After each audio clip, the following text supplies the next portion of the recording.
అమెరికాలో మరోసారి కాల్పుల ఘటన కలకలం రేపింది. బ్రౌన్ విశ్వవిద్యాలయంలో ఓ సాయుధుడు జరిపిన కాల్పుల్లో 2 మృతి చెందగా మరో 8 మంది గాయపడ్డారు.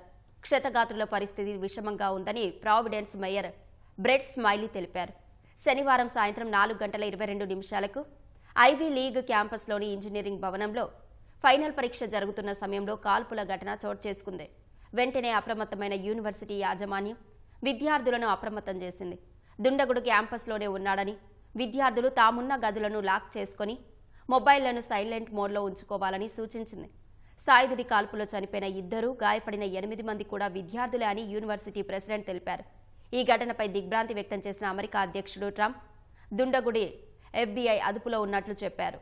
బాధితుల కోసం ప్రార్థించాలని కోరారు.